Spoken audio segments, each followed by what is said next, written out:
बार बार loss क्यों होता है? मतलब इतना कोशिश करने के बाद भी, और आपका मतलब कैपिटल भी उड़ जाती है कई बार लोगों की, और फिर भी उसके बाद मतलब लॉस होना रुकता नहीं है।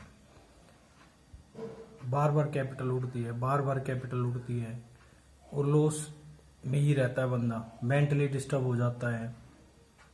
इसका रीज़न क्या होता है? इसका मेन रीज़न क्या होता है?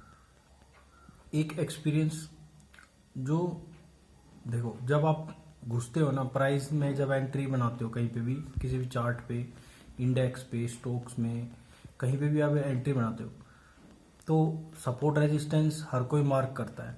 लेकिन क्या वहाँ पर वो क्लियर आपको ये इंडिकेशन दे देता है कि भाई मैं अब बुलिश हो गया हूँ, रिवर्सल आ गया है या रिजेक्शन आ गया? क्या वो क्लियर सिग्नल होता है? क्या वो पहले आपके सेंटीमेंट को टेस्ट नहीं करता है? साइकोलॉजी इन्वॉल्व है। साइकोलॉजी यानी कि वो आपके माइंड सेट के साथ प्ले करता है। एक बात तो ये हो गई। और ऊपर से वो जो कैपिटल होती है, या तो वो लोन की होती है, या फिर वो कैपिटल आपके लिए बहुत इंपॉर्टेंट होती है, तो आप उस पर जो लॉस होता है ना, तो उसमें आपको क्या होता है आपके मन में कि अगर ये कैपिटल चली गई, ये लॉस और ज़्यादा बढ़ गया, तो मैं उसको रिकवर नहीं कर पाऊंगा, क्योंकि आपको पहले ही सिस्टम में कॉन्फिडेंस नहीं है। यानी कि आपको एक सिस्टम नहीं है जिसमें आपको कॉन्फिडेंस हो, आपको एक्सपीरियंस की कमी है, प्लस कैपिटल आपके पास कौन सी है जिसमें आपको स्केरिसिटी है, जिसमें आपको डर है लॉस होने पे आपका हाथ पैर कांप जाएंगे।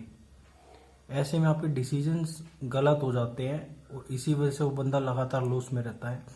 लेकिन जो बंदा स्टेबल हो जाता है मेंटली कि भाई ठीक है, मतलब माइंड सेट जिसका स्टेबल हो गया, ये कि भाई पैसा आया ठीक है, पैसा नहीं आया तो मैं रुक सकता हूँ, मैं अपना ट्रेड कैंसिल कर सकता हूँ, मैं ट्रेड ना भी करूँ 3-4 दिन, मुझे कोई प्रॉब्लम नहीं है। वो बंदा पैसे बना सकता है मार्केट से। वो सीखने का टाइम उसके पास है, अपनी गलतियों से भी, और कुछ नई चीज़ सीखने का भी उसके पास टाइम है। ये बहुत इंपॉर्टेंट लर्निंग है फ्रेंड्स। अदरवाइज लॉस रोकना बड़ा मुश्किल है। आप बिल्कुल इस साइकोलॉजी में, इस माइंड सेट में, एक मेंटल साइकिल है, उसमें आप फंसे रह जाओगे।